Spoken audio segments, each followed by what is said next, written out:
Vamos a estar presentando al doctor Jerzy Mamani. Su formación académica es médico cirujano de la Universidad Mayor de San Juan. Tiene un doctorado en salud pública, maestría en educación superior, 7 diplomados en diferentes áreas. Dentro de sus actividades laborales, fue ex jefe de epidemiología SEDES, ex director técnico de SEDES, responsable de la unidad de investigación en salud pública y epidemiología de ISMED, docente de posgrado y pregrado de varias universidades. Dentro de su trayectoria científica, es editor de la revista científica Ciencia Médica, asesor de las Sociedades Científicas de Medicina, Fisioterapia y Nutrición, es par revisor de varias revistas, dentro de las que destacan la Revista Panamericana de Salud, Annals of Public Health or Research, Revista Horizonte de Enfermería, de la revista Ciencia Médica de la Facultad de Medicina, y tiene varios artículos publicados en revistas indexadas. Vamos a compartir la presentación del docente para que ustedes también puedan con su experticia puedan aprender más referente al doctor Jerzy Mamani. Adelante, doctor.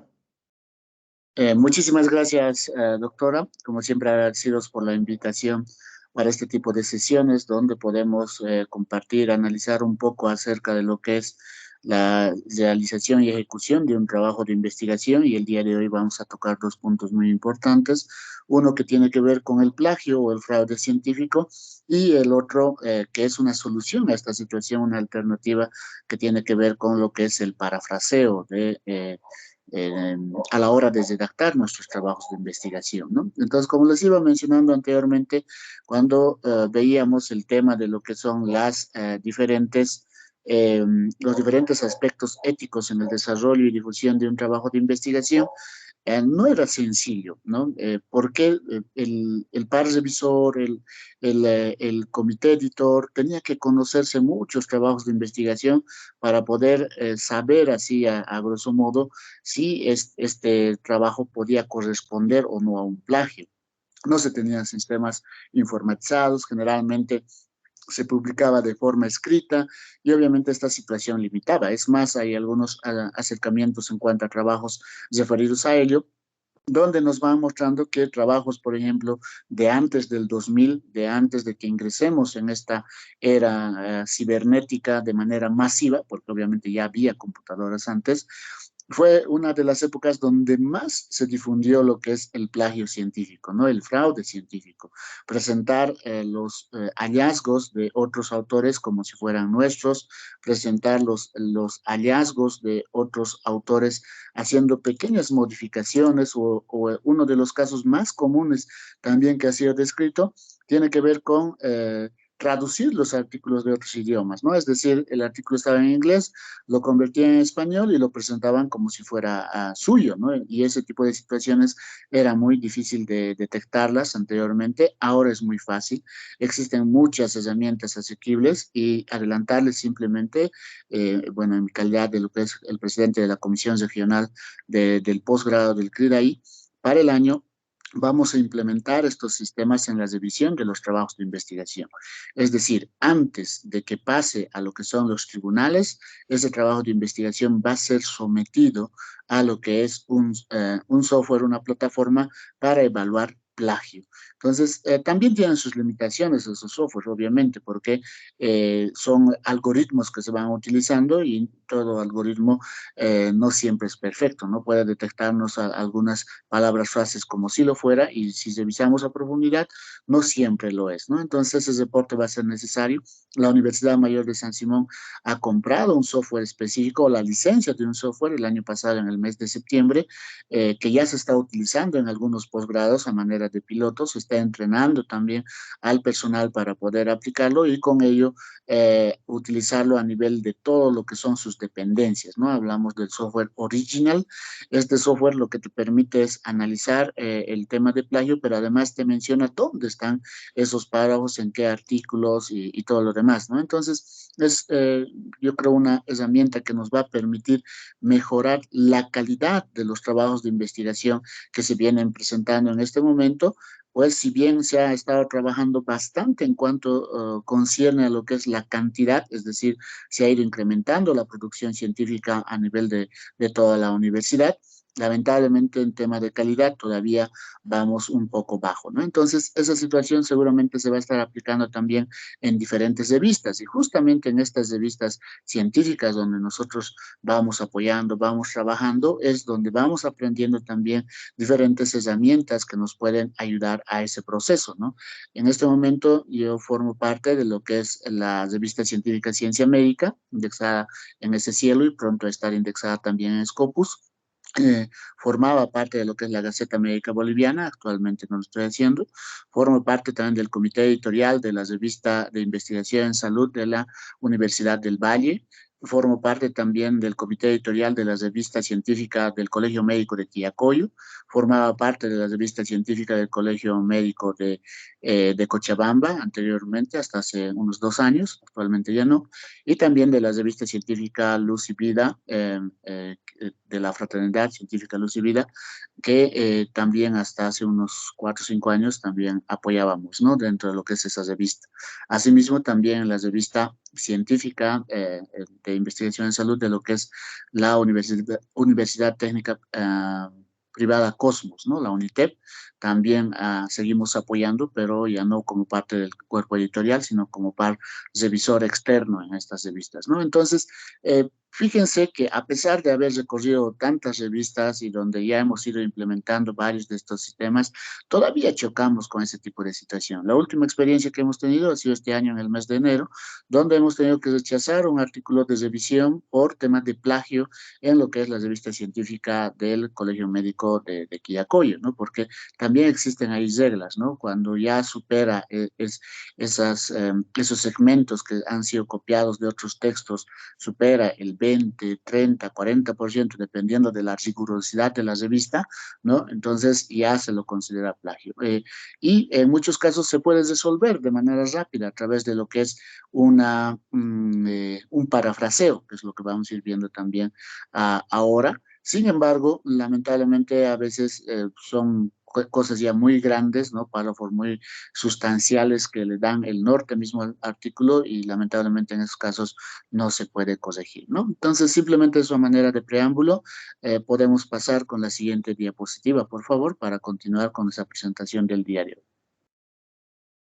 Bueno, cuando valoramos el tema ético de un trabajo de investigación, ¿qué es lo que vamos considerando desde el punto de lo que es la gestión editorial de los trabajos de investigación? Se hace una gestión editorial, ¿no? Si bien como posgrado no tenemos un comité editorial, existen personas que van revisando ese trabajo, pero además de ello tenemos tribunales de lo que son las sociedades científicas, ¿no? Sus propios docentes que van evaluando lo que es la pertinencia de lo que es el trabajo de investigación. Y dentro de ello, uno de los puntos muy importantes tiene que ver con el objeto de la investigación y las fuentes de financiamiento. Ese es un punto crucial en relación a lo que es el componente ético, pues muchas veces al responder a un financiamiento se trata de mostrar solamente los resultados positivos y ocultar aquellos resultados negativos. Y si bien dentro de lo que es la residencia médica no ingresamos dentro de esa situación, muchas veces ocurre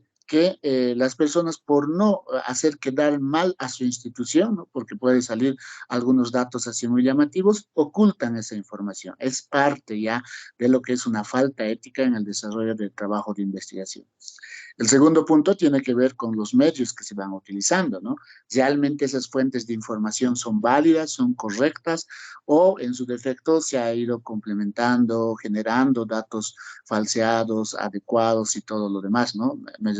Con adecuados me refiero de que si era un dato positivo lo convierte en negativo o al revés, ¿no? Un dato negativo en uno positivo, etcétera.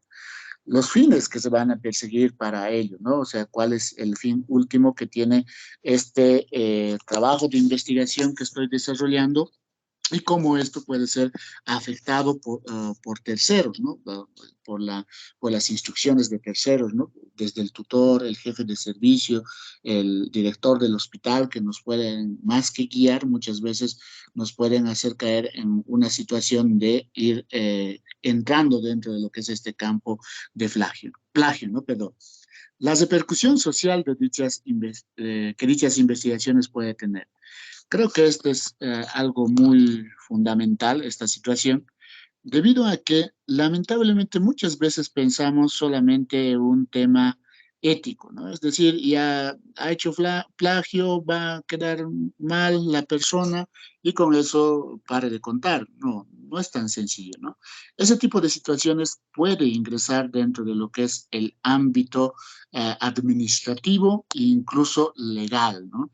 Desde un punto de vista administrativo, esa persona es pasible a sanciones administrativas dentro de su institución por haber ido generando información falseada, porque recuerden que esos trabajos de investigación que ustedes van a ir presentando es la imagen de su institución. O sea, la institución donde se están formando, si presentan un trabajo que es plagio, va a quedar mal parada, no solamente ustedes, ¿no? Como profesionales en sí mismos. Segundo, el equipo de investigación, el tutor, los otros participantes en el trabajo también tienen un rol de autor dentro del trabajo de investigación y por ello también en el caso de los tutores, voy viendo dentro de la lista a muchos colegas que tutorean trabajos de investigación, démosle el tiempo prudente a lo que es la revisión de este trabajo. Ya hemos tenido algunos casos donde lamentablemente los tutores a última hora, ¿no? Simplemente firman el trabajo sin haberlo revisado, sin haber revisado si estos trabajos de investigación están incluyendo o no en temas de plagio o en sus defectos eh, están cumpliendo con todo lo que es esa norma ética, ¿no? Entonces es muy importante ello porque también puede implicar una responsabilidad o una corresponsabilidad en este caso, ¿no? Tanto administrativa como legal, como les había ido mencionando anteriormente, ¿no? Entonces, ese tipo de situaciones debemos analizarlo siempre, ¿no? Es decir, se debe realizar una evaluación ética global de esta actividad investigadora, ¿no? Como habíamos mencionado ya con anterioridad. Siguiente, por favor, doctor. Entonces, a nivel global, existe una producción científica muy grande, ¿no? Hay muchos trabajos de investigación que van saliendo cada día, millones de artículos que van saliendo en la gestión, en el año. Un momentito, por favor, aquí tenemos. Eh, por ejemplo, dentro de los datos que se reportaban no para ahora, sino ya para hace un tiempo atrás, se mencionaba que habían más de 2 millones, perdón un momentito.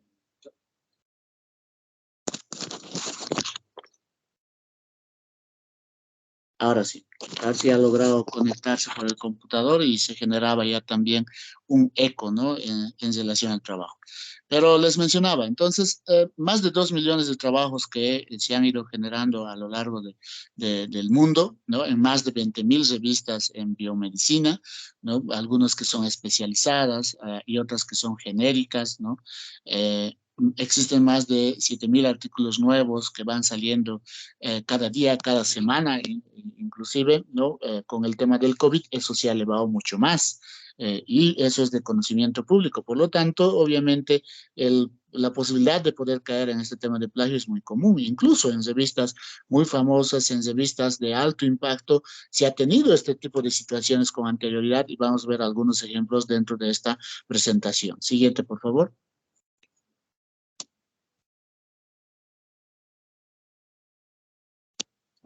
La siguiente diapositiva, por favor. Bueno, entonces ahí tenemos dos ámbitos donde se puede ir generando estas faltas éticas, ¿no? No son lo mismo, pero al final el efecto va a ser igual en ambos, ¿no?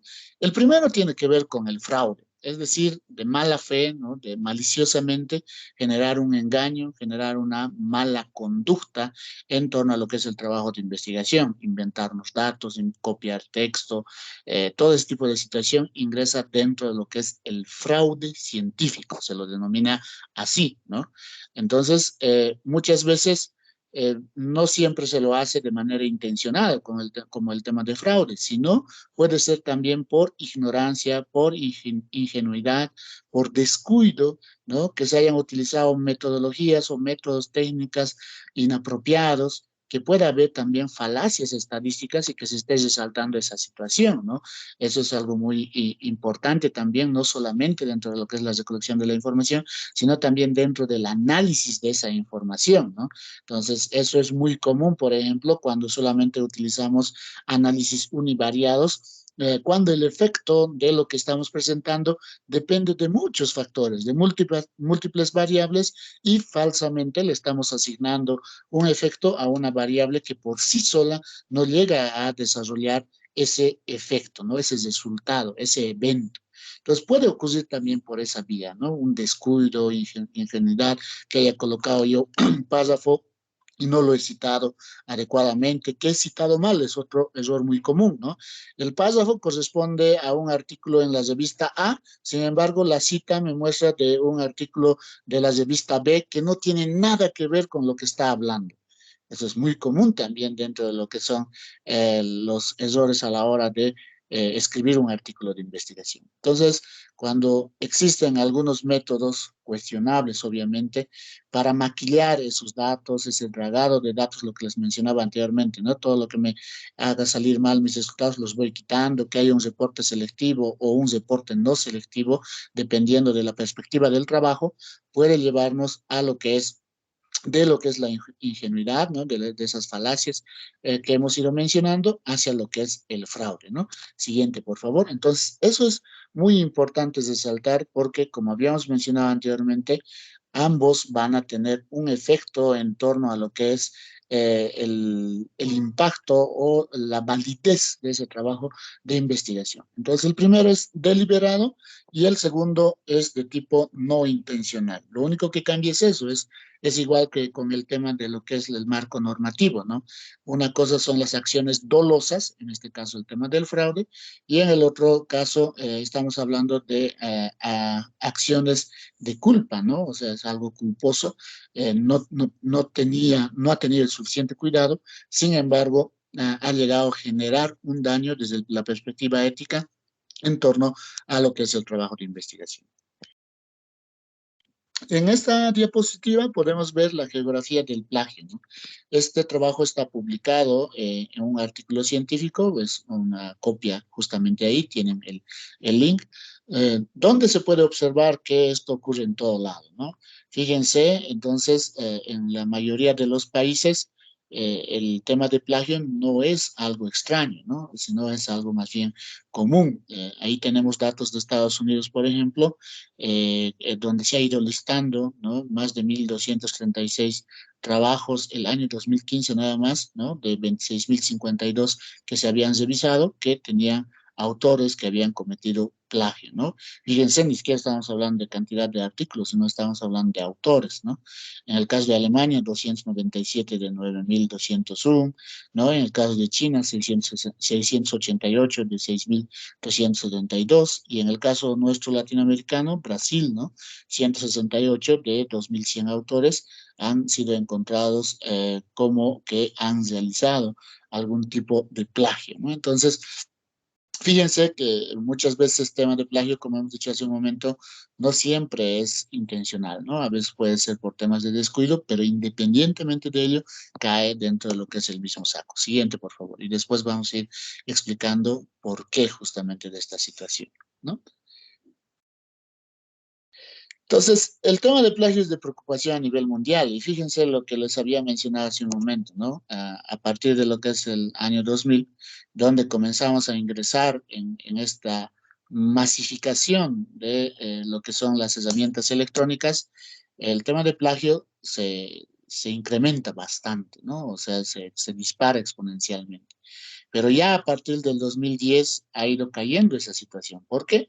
Porque a partir de ese periodo comienzan a generalizarse mucho más el desarrollo de lo que son estos programas, estas plataformas, que lo vamos a ver en unos momentos más, para detectar lo que es el plagio, ¿no? Entonces, con eso ya se detecta, las revistas ya rechazan más rápido.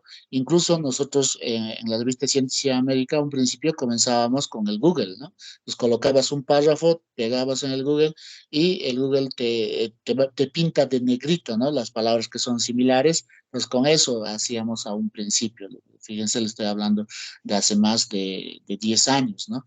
Actualmente no, directamente colocamos hasta 1000 palabras en estas plataformas gratuitas y nos lanza no solamente qué palabras son muy similares o qué oraciones son similares, sino nos lanza el lugar, la revista donde está publicada esa situación, ¿no? Siguiente, por favor. Existen algunos mitos muy comunes sobre el plagio y eso lo vamos a resaltar porque mucha gente piensa que no está haciendo plagio porque le han dicho o en algún momento leyó o aprendió que podía hacer este tipo de situaciones, ¿no? El primer mito, hay quienes creen erróneamente que mientras se incluye una citación, puede simplemente copiar grandes cantidades de texto. O sea, un párrafo de este texto, otro párrafo de este texto, como estoy citando, no es plagio. No. Cuando nosotros vamos a presentar un párrafo tal cual está descrito por el otro autor, se tiene que colocar entre comillas y cursivas. Y no puede ser todo mi artículo comillas y cursivas, ¿no? Solamente en temas excepcionales se va incluyendo eso. Caso de definiciones, por ejemplo, ¿no? Conceptos específicos en torno a un tema, opiniones que pueden ser muy particulares y lo demás, ¿no? Entonces, en esos casos se copia el texto tal cual está, se hace la referencia, pero será pues uno de un total, ¿no? Será una oración de las más de 1000 oraciones que probablemente tenga el artículo científico. Entonces, ese es algo muy común. Entonces dice, pero está citado. Les hablo de experiencias de gente que nos ha reclamado cuando los hemos ido rechazando, ¿no?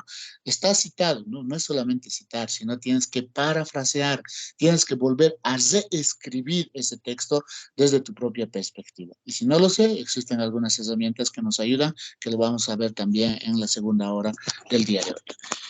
Ya en esta revisión de Juilliard, ¿no? Acerca de lo que es la percepción del tema de plagio, ¿no? Utilizado por algunos autores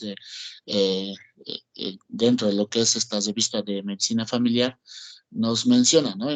O ha encontrado que los médicos, pero no la mayoría de los estudiantes de medicina o profesores de inglés, sostienen la opinión de que mientras se provea una situación, se puede usar el texto de otros autores. Fíjense, en 1994 se pensaba esa situación.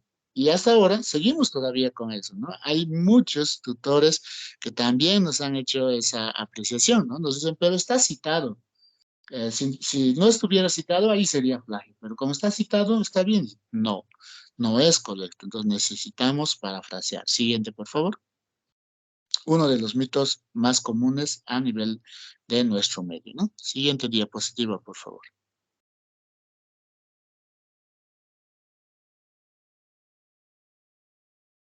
Otro de los mitos muy comunes es que cuando decimos parafrasear, ¿no? Cambia una palabrita acá, otra palabrita allá, cambian, yo qué sé, la segunda parte de la oración lo llevan adelante y con eso piensa que es suficiente. No, ¿no? Entonces, para que pueda ser aceptable, para que pueda ser correcto, debemos hacer un parafraseo completo, ¿no? Es decir, hay que volver a reescribir.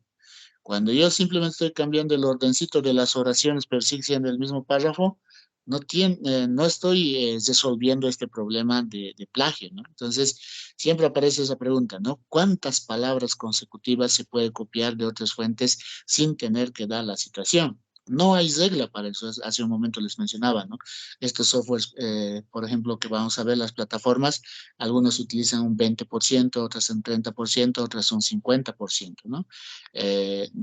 Similitud para decir es plagio o no es plagio. Por eso que cada uno no corrige de la misma forma, o sea, no revisa el trabajo de la misma forma, los algoritmos son completamente diferentes. Entonces, eso depende de cada revista, depende de cada institución para ver hasta dónde le pueden hacer dar lugar, ¿no? Sin embargo, cuando ya supera el 50%, todos coinciden en que ese trabajo deba rechazarse porque obviamente no es un producto original, sino es un producto de plagio, ¿no? Siguiente, por favor.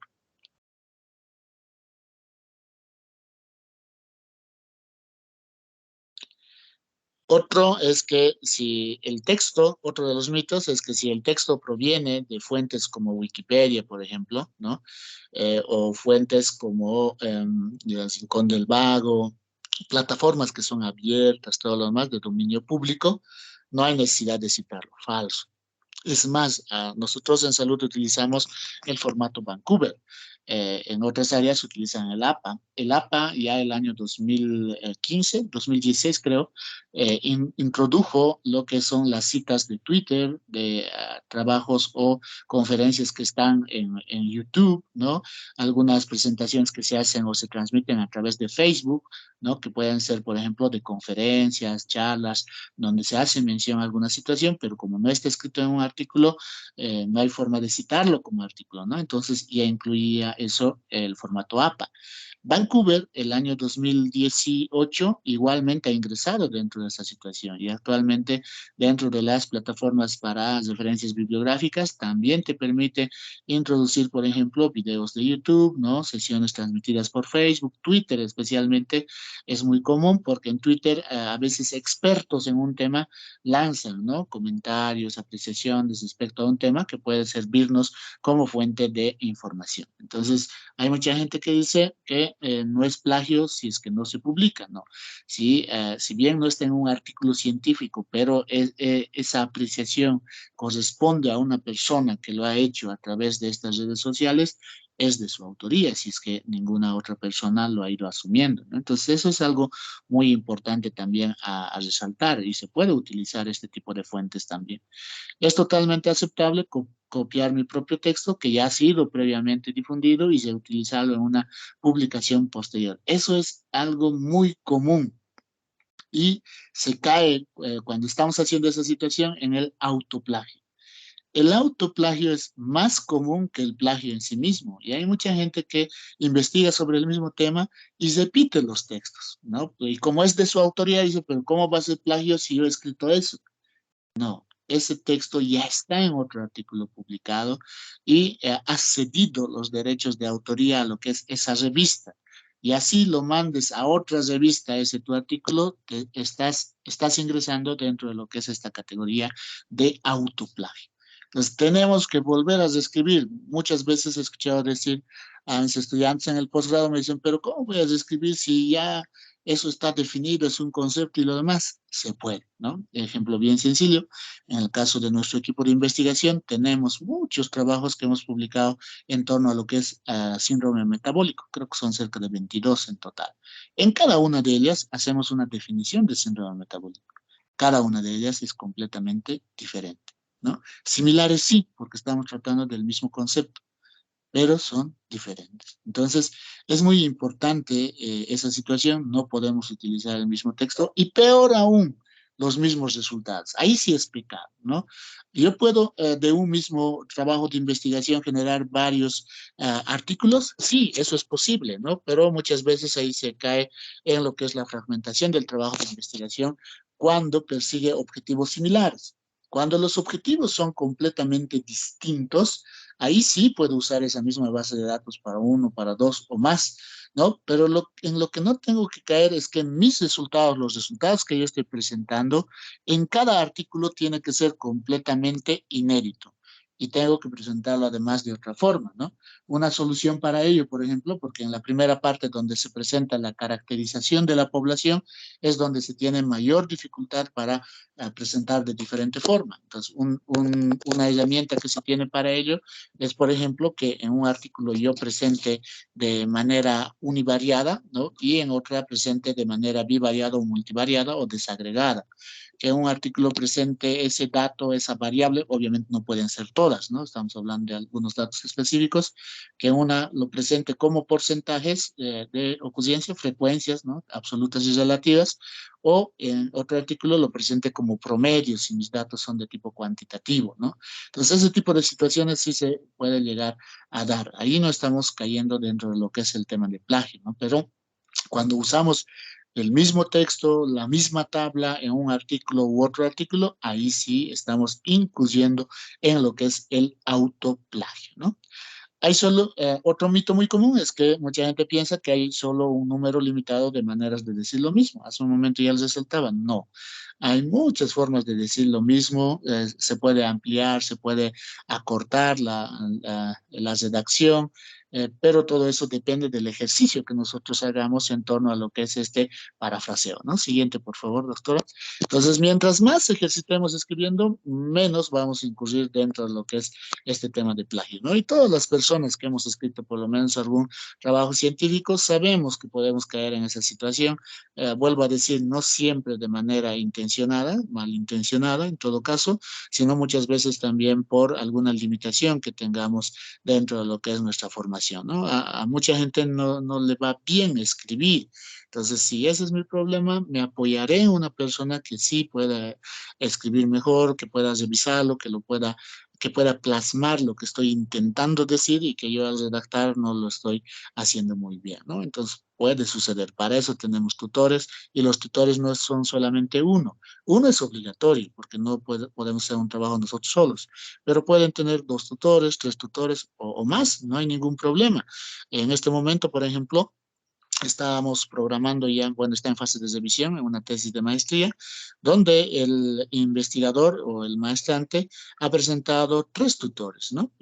Entonces nosotros no nos hacemos ningún problema, ¿no? Con esa situación. Hay un tutor principal y los otros cotutores en áreas específicas. Tiene un tutor técnico, tiene un tutor metodológico y tiene un tutor estadístico, ¿no?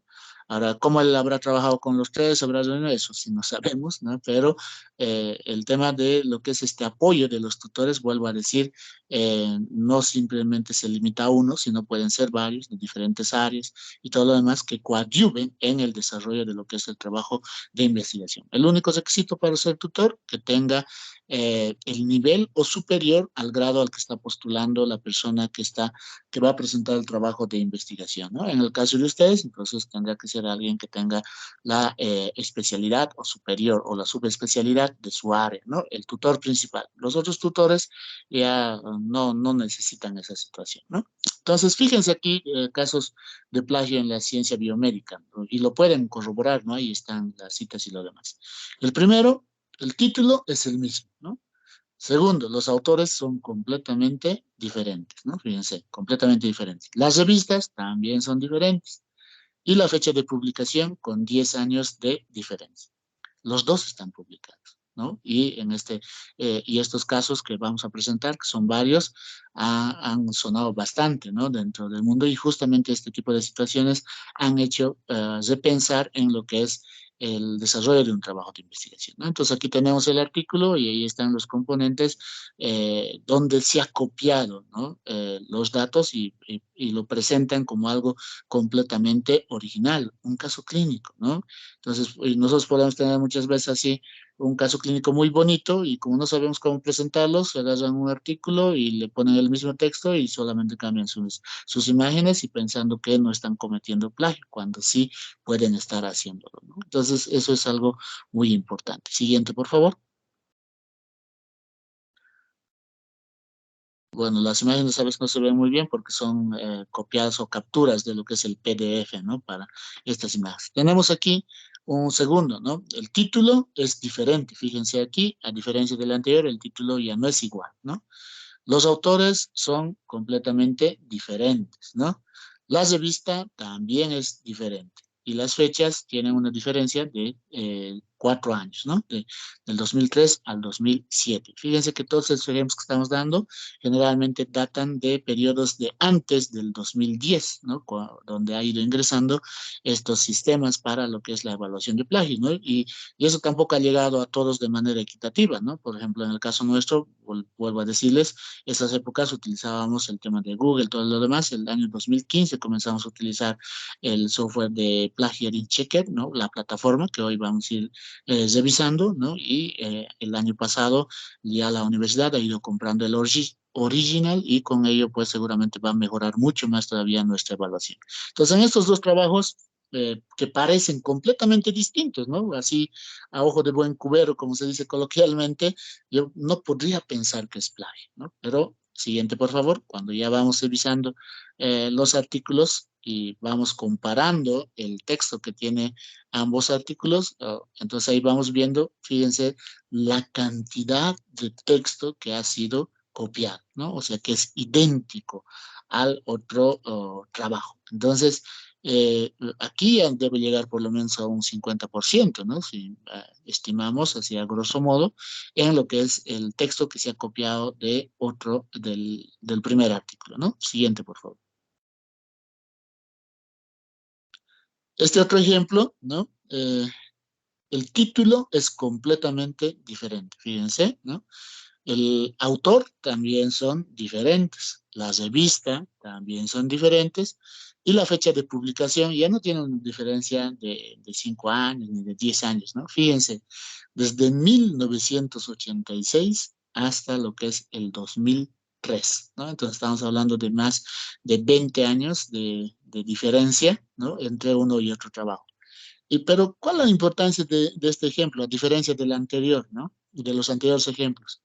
Las dos están en Medline, ¿no? Y ahí tienen los códigos, ustedes pueden ingresarlo para los artículos, tienen fe de ratas donde se menciona, ¿no? Que sí, evidentemente ha caído de plagio, pero el título ya se queda ahí, ¿no? Porque tiene un código DOI, ese número ya no se le asigna a otro artículo, queda fijo, ¿no?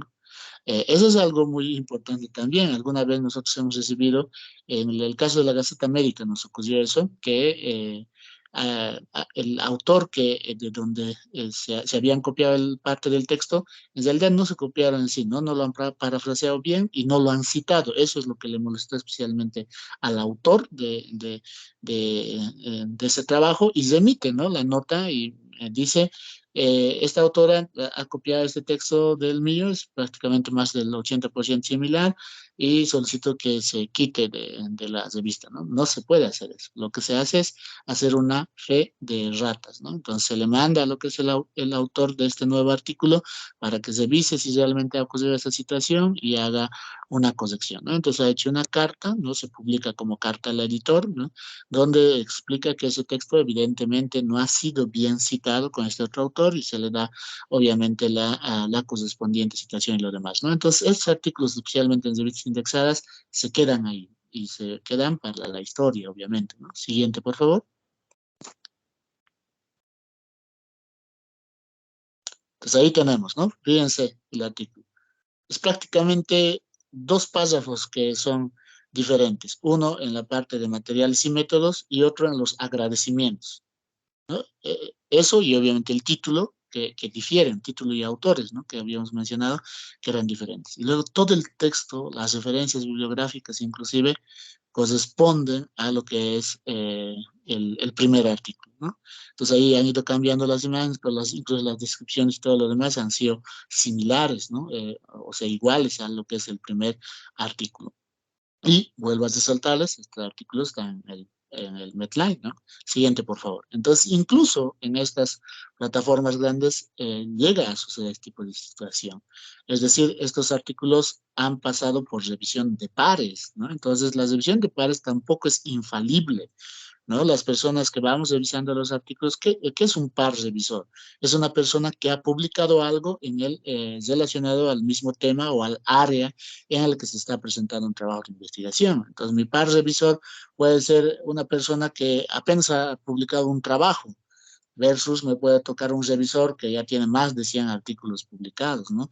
Pero eso tampoco implica que esa persona que te va a revisar conozca a profundidad la parte metodológica, que conozca a profundidad eh, eh, la parte técnica inclusive del trabajo que tú estás realizando, ¿no? Nos ha pasado muchas veces que a veces los tutores, vuelvo a resaltar y disculpen si soy muy enfático en esta parte, a veces ni lo leen el texto y directamente le van firmando, ¿no? Y nos aparece una lista de que esta persona había sido tutor de muchos trabajos, pero cuando nos manda sus cartas acerca de la evaluación de esos trabajos es muy limitativo, ¿no? Y no dice nada muchas veces, ¿no? El trabajo de investigación necesita más sustento, pero ¿en qué parte, en qué área, qué es lo que está fallando? ¿No? Ese tipo de comentarios o recomendaciones nos remiten a través de las notas para los trabajos de investigación, ¿no? Entonces es muy bueno que ustedes busquen a una persona que obviamente tenga cierta experiencia en el tema, pero por sobre todo que tenga esa predisposición de ayudarlos, ¿no? De revisar. Ahora, ¿puede haber autoplagio? Ya lo hemos dicho hace un momento, ¿no? ¿Se puede copiar a uno mismo? Sí. Nos podemos copiar a uno mismo. Siguiente, por favor. Y eso es algo mucho más común de lo que aparenta y como habíamos mencionado anteriormente, mucha gente piensa que eso es algo normal, que es algo común, o sea, que no está mal. Y eso es completamente raro, ¿no? Entonces, el autoplagio de texto, ¿no? Generalmente no se consideran como un delito, ¿no? Porque obviamente, volvemos a decir, es de la misma autoría de la propia persona, no va a ser un delito, ¿no? No es un fraude en sí, pero sí cae dentro de lo que son estas conductas negativas de lo que es el investigador, ¿no? El plagio, exactamente, por parte de lo que son las agencias federales, ¿no? Diferentes instituciones, pero además es un problema muy grande para lo que son los editores, ¿no? Porque lo que están publicando, recuerden, ¿no? Que cuando nosotros publicamos un artículo, firmamos una carta de autoría. Y en esa carta de autoría cedemos los derechos de difusión, de publicación de nuestro trabajo a ese comité editorial, ¿no? Por eso en la mayoría de las revistas no nos cobran, ¿no? En otras incluso te cobran, ¿no? En el caso mío, por ejemplo, el artículo que publicamos en el BMC eh, Public Health, ¿no? El journal del BMC, nos cobraron creo que 2.400 euros. Cuesta así, no es sencillo. En Plus One, por ejemplo, igual está por encima de lo que son los 2.000 euros. Independientemente de si se paga o no para que se pueda publicar in extenso y no solamente el resumen y el costo se le cargue a la persona que va a leer el artículo, porque lo que nos interesa es que la gente lea nuestros artículos, ¿no? Entonces, esa situación cae en lo que se refiere el tema de autoplagio también muchas veces, ¿no? O sea, yo estoy presentando un artículo con un texto similar a un artículo previo, pero lo estoy mandando a otra revista. Entonces, ese pedazo de texto ya le correspondía la sesión de autoría a la revista B, ¿no? O la revista A, la primera revista.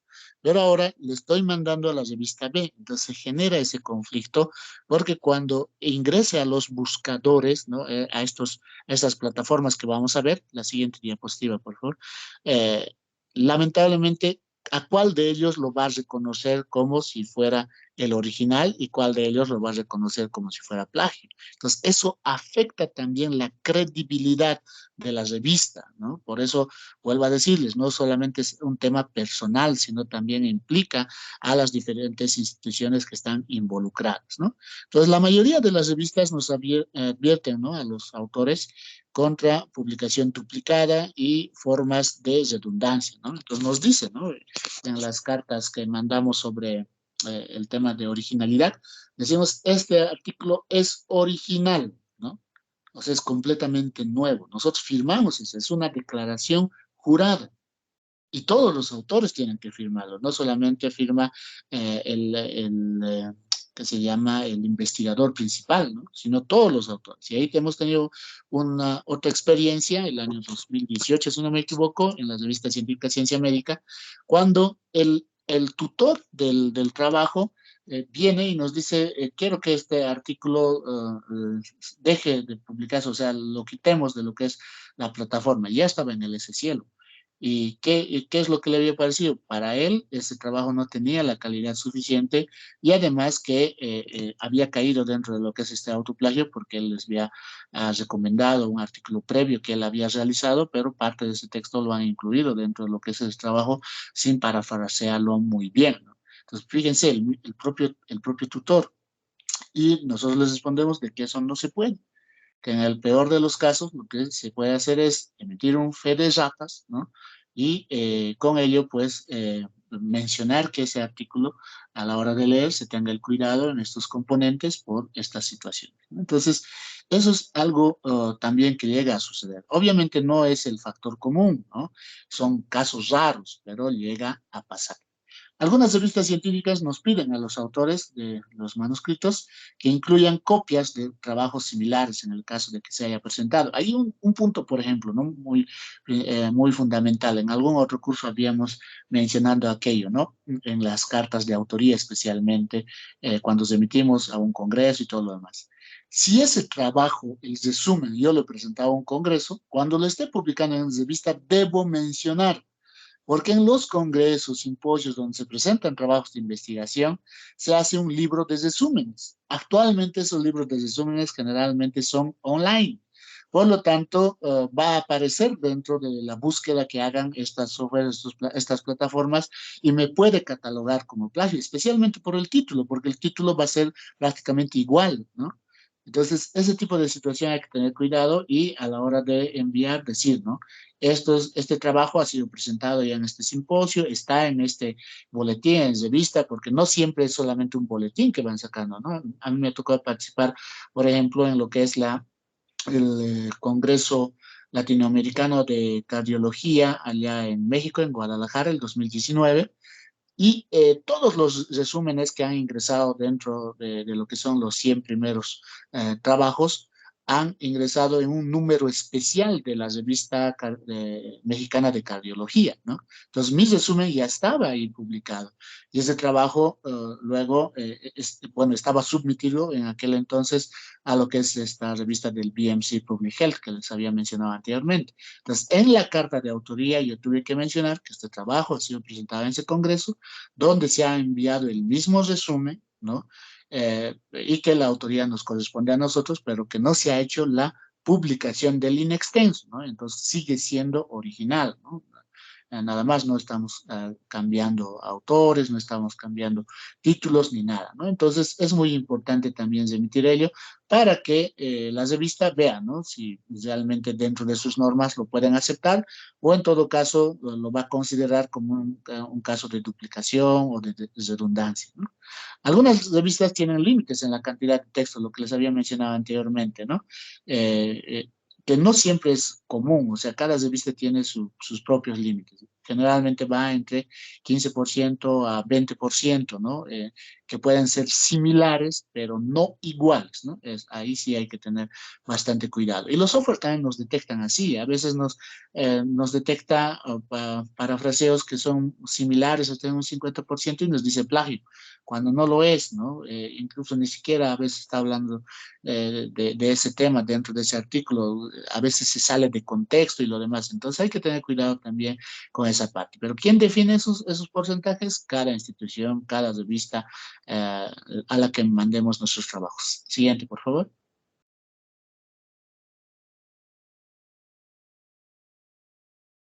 Tipos de autoplagio, se le puede poner hasta la última, ¿no? Primero, publicación duplicada. Anterior, el mismo trabajo publicado en diferentes lugares. Yo en este momento, bueno, ya desde principios de año, tengo un conflicto de eso, ¿no? Por ejemplo, fíjense que nos puede pasar a cualquiera, vuelvo a decirles. Hemos publicado un trabajo de investigación el año 2015 en una revista y uno de mis autores, de mis coautores, en realidad el segundo autor, está haciendo la residencia allá en Argentina, asumo que necesitaba publicar más, ¿no? O no sé, o presentó a un congreso, no sé cuál ha sido, porque no me estoy pudiendo comunicar con él hasta ahora, lo ha enviado a otra revista y en esa revista le han aceptado. Asumía que era una revista predadora en un principio, pero no lo es. Entonces, ese trabajo está publicado nuevamente en otra revista como original. Y el peor error aún, y les voy a mostrar, ¿no? Porque no tenemos nada que ocultar. Lo peor aún es que agregan un otro autor que, bueno, no les puedo mostrar por esa parte, por tema ético, ¿no? Y agregan otros autores que yo ni conozco, ¿no? Ni sé quiénes son y lo demás. Entonces, lo que estimo es que lo han presentado a algún congreso, en ese congreso seguramente ganó, porque era un buen trabajo, obviamente, y luego generalmente en los congresos, pues, para esos trabajos que son buenos, los publican, ¿no? En la revista que está auspiciando ese trabajo. Entonces, el problema que se genera para el equipo de autores originales es que esa es una publicación duplicada. Entonces, caemos en este tema de autoplagio, ¿no? Entonces, puede suceder ello. Por eso es muy importante, volvemos a resaltar, revisar muy bien este tema de las cartas de autoría, ¿no? Entonces, ese es el reclamo que yo hice a la revista, que tampoco me han respondido aún, en el sentido de que yo no había firmado ninguna carta de autoría donde esté autorizando que ese trabajo de investigación se publique, ¿no? En esa otra revista. Entonces, ese tipo de cuidados hay que tener.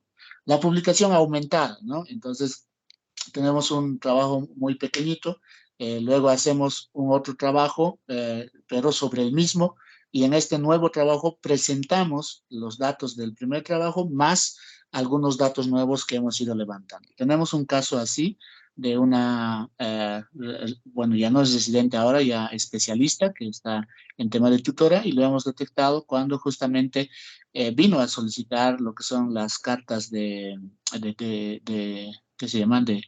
De que ha sido autor del trabajo de investigación durante su residencia, ¿no? En aquellas épocas, porque no es reciente, eso data creo que del 2017, 18, algo así. Entonces, en el primer año en su hospital hizo un trabajo ya original, ¿no? Un inextenso, una tesis completa. En el segundo año le pedían otro, entonces sobre el mismo amplía, ¿no? Agrega otras variables, recolecta más muestras, y en el tercer año llega a un tamaño de muestra mucho mayor todavía, hace un análisis de tipo diferente, incluye población incluso de otro hospital y lo demás, ¿no? Pero, y ahí le han catalogado en aquella oportunidad como plagio, y ella dice, no es plagio, yo no me he copiado de ningún lugar, mis datos son originales y todo lo demás. Pero entonces ahí le explicamos de que cae en esta situación de autoplagio, ¿no? Porque es una publicación aumentada. Si bien cada trabajo tiene títulos diferentes, lo demás se está basando en lo mismo y está aumentando, ¿no? Y lo presenta como algo completamente inédito, cuando ya no es completamente inédito porque hay una parte que ya ha sido presentada previamente. Entonces eso también es un error, ¿no? Ahora, aquí hay que diferenciar una cosa, ¿no? Es diferente lo que se hace, por ejemplo, en el caso de la Caja Nacional de Salud, ¿no? Primer año generalmente presentan un protocolo, segundo año ya presentan el avance y el tercer año el inextenso. Y ese inextenso es el único que se publica, ¿no? Porque, o sea, ¿dónde se publica? En el repositorio. Eso ya es una publicación, ¿no? En el repositorio de la universidad y está, y aparece ahí. Entonces, pero solamente se publica el último, ya no se publican los puntos intermedios porque se caía en este tipo de situación, en publicaciones aumentadas, ¿no? Entonces, también es una causa por la que se ha ido adoptando este tipo de medidas. Lo que habíamos hablado también hace un momento, la segmentación de la publicación, ¿no? Esas publicaciones salami, les dicen, ¿no? Entonces tengo un trabajo que no es muy grande y yo lo convierto en 2, 3 trabajos sobre el mismo tema, ¿no? Entonces ahí si estoy compartiendo información, si estoy compartiendo textos, si estoy compartiendo muchos datos, entonces es también autoplagio, ¿no? La publicación redundante, que ya hemos hablado hace un momento, ¿no? Una y otra vez sobre el mismo tema, ¿no? A ver, un ejemplo de este tipo de publicaciones redundantes. Entonces, ha hecho un trabajo de investigación en un hospital, hace el mismo trabajo en otro hospital, con el mismo instrumento, misma metodología, todo lo demás, etcétera. Hace un año y la subsiguiente gestión hace el mismo trabajo con la misma metodología, mismo diseño, o sea, no ha cambiado nada. Entonces, a eso llamamos publicación redundante porque no está agregando nada adicional, ¿no? O sea, independientemente de que lo haya hecho en diferentes tiempos o lo está haciendo en diferentes hospitales, los resultados no están aportando nada nuevo, sino lo mismo, ¿no? A eso llamamos publicación redundante. Todas estas prácticas son aceptables, fíjense, ¿no? Siempre y cuando el lector se hace consciente de esa situación, o sea, sabe que está ingresando o está leyendo un artículo que pueda estar incluyendo este tipo de situaciones de autoplagio, ¿no? Se ha salido la pantalla, doctora, no sé si era la última diapositiva.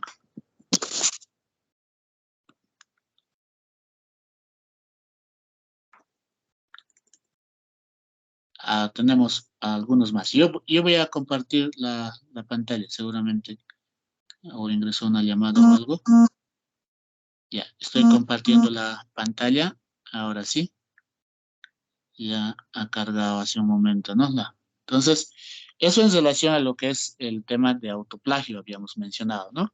Entonces, es muy importante conocer aquello porque podemos estar cayendo en este tipo de situaciones, ¿no? Bueno, la computadora de la doctora Blanco se apagó, ¿no? Entonces, por eso se desconectó. No hay problema, doctora, yo ya estoy compartiendo la pantalla, ¿no? Entonces, lo que les mencionaba también hace un momento, ¿no? De que esto no pasa solamente en nuestras revistas pequeñas, si se quiere, ¿no? Desde la perspectiva editorial, sino también ocurren las famosas grandes ligas, como se dice, ¿no?